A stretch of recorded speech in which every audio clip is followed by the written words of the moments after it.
Buenos días, chicos. El día de hoy espero que continuemos con las clases de historia que habíamos dejado pendientes. Y el segundo tema que vamos a tratar el día de hoy va a ser los primeros años de vida del México independiente, que como recordarán, la ocasión anterior habíamos visto la independencia, las causas y sus etapas. Ahora vamos a continuar con este tema, pero ahora los primeros años de vida independiente. ¿De acuerdo? Tras que se independiza México, el país se enfrentó diversas crisis económicas y sociales, sobre todo porque no había una estabilidad. Todo el mundo quería hacerse del poder. ¿De acuerdo? Había lo que llamamos un vacío de poder. Muchos grupos querían controlar querían tener el poder. Y a pesar de que ya éramos independientes, nos seguíamos peleando entre nosotros para poder obtener el poder. ¿Qué va a ocurrir, por ejemplo? El primero que se aloca, por decirlo de alguna manera, y quiere hacerse del poder es Agustín de Iturbide, ¿de acuerdo?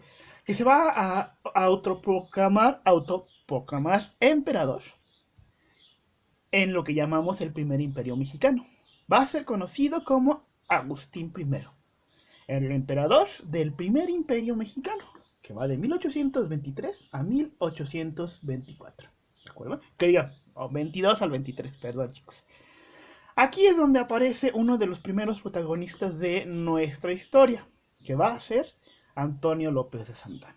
Antonio López de Santana, cuando Agustín de Iturbide ya se pasa de listo y se pasa mucho tiempo en el poder, va a idear el plan de Casamata. El plan de Casamata desconoce a Iturbide como emperador. ¿De acuerdo? Lo busca sacar. Y sacan a Iturbide como emperador y se va a morir a España. Se va a morir desterrado a España. Antonio López de Santana va a ser sumamente importante en estas primeras etapas del México independiente. ¿Por qué? Porque él va a entrar y salir del poder en diversas ocasiones. Algunos historiadores nos mencionan que fueron en 11 ocasiones, mientras que otros nos mencionan que solamente fueron 6. Esto depende de la interpretación que cada uno le dé a las fuentes históricas. Pero lo cierto es que Santana entró y salió del poder a cada rato. Fue muy distinto en muy diversas ocasiones y por diversos motivos y con distintos bandos. Era cambia chaquetas, como podríamos decir.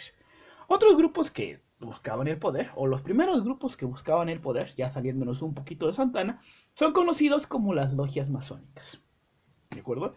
Estas logias masónicas eran una especie de partidos políticos antes de la existencia de los partidos políticos.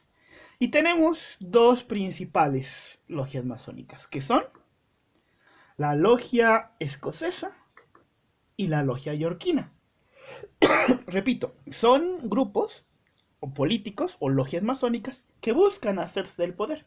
Cada uno de ellos tiene distintas formas de ver el poder y distintas formas de gobernar. ¿Qué buscaban cada uno? Vamos a ver. Bien, la logia masónica yorquina buscaba un gobierno similar al de Estados Unidos. Contaba con el apoyo de los Estados Unidos. Estaban integrados por personas de la clase media, es decir, la clase media era quien alentaba o apoyaba a la logia masónica yorquina. Apoyaban un federalismo, que más adelante vamos a encontrar.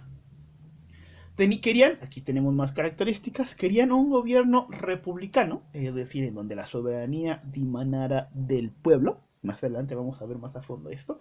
Querían libertad de comercio, querían libertades individuales. Esto es la logia yorquina. Mientras que, por el otro lado, teníamos a la logia escocesa, que era formada, o estaba formada, por personas de una clase social alta, es decir, por gente con dinero, por gente que tenía dinero y que quería el poder, ¿de acuerdo? Ellos, como lo estamos viendo, buscaban un gobierno monárquico, similar al de la colonia y similar al que tenían en Europa. Buscaban que la religión católica fuera la única, buscaban un corporativismo, eran centralistas, eso lo voy a explicar un poquito más adelante. más adelante voy a explicar qué significa ser centralista. Es decir, si se dan cuenta, eran grupos muy encontrados, con ideas políticas y de gobierno muy diferentes entre la una y la otra. ¿De acuerdo? Los grupos, las logias masónicas yorkina y escocesa, van a ir evolucionando a lo largo del tiempo y después se van a convertir en los partidos centralistas y los partidos federalistas, es decir, los grupos centralistas y federalistas, como vamos a ver.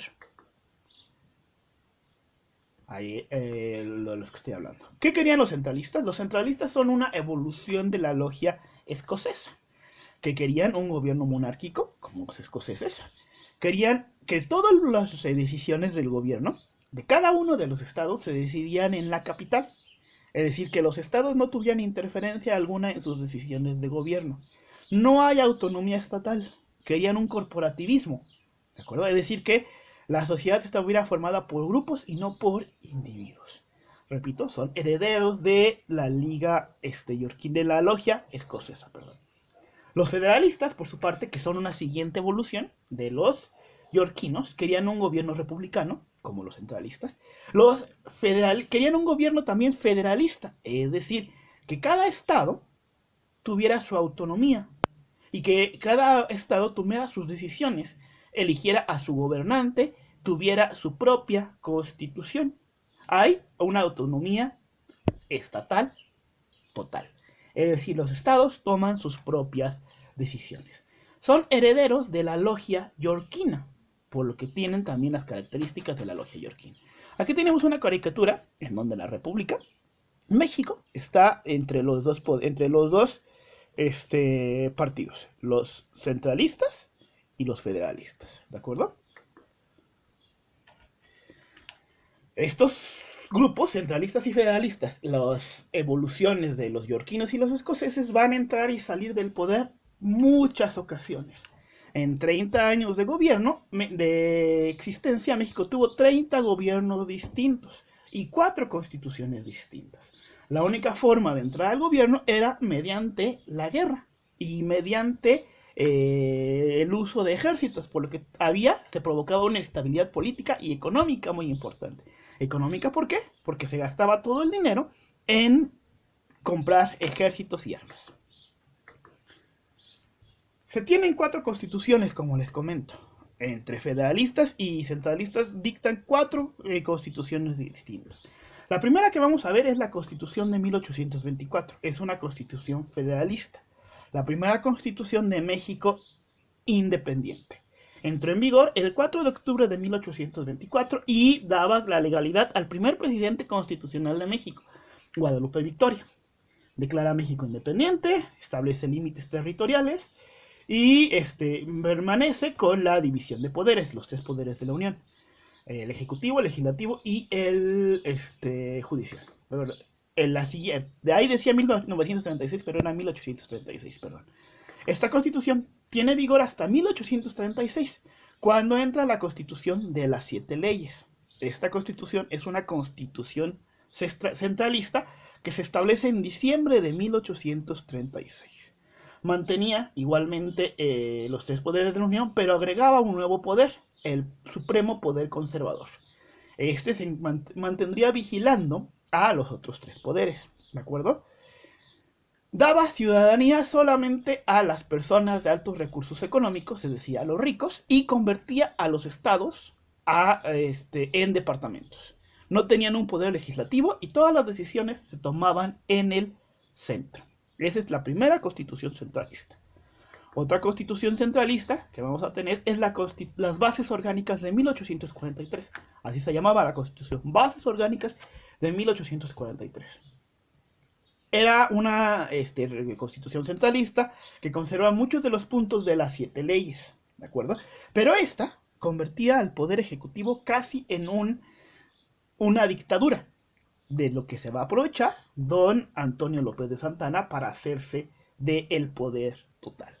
Es decir, en esta clase vimos cómo 30 gobiernos distintos en 30 años distintos, casi cada una por cada año, 4 constituciones distintas, más la de 1857 que vamos a ver en otra clase, van a desestabilizar al país. Es decir, lo cierto es que México en sus primeros años de existencia va a tener muchísima inestabilidad política y económica. ¿De acuerdo? Y esto va a causar ¿qué? Que va a traer la atención de las potencias extranjeras. Va a traer la atención de potencias extranjeras. ¿De acuerdo? Que van a quererse aprovechar de dicha inestabilidad política y económica. ¿De acuerdo?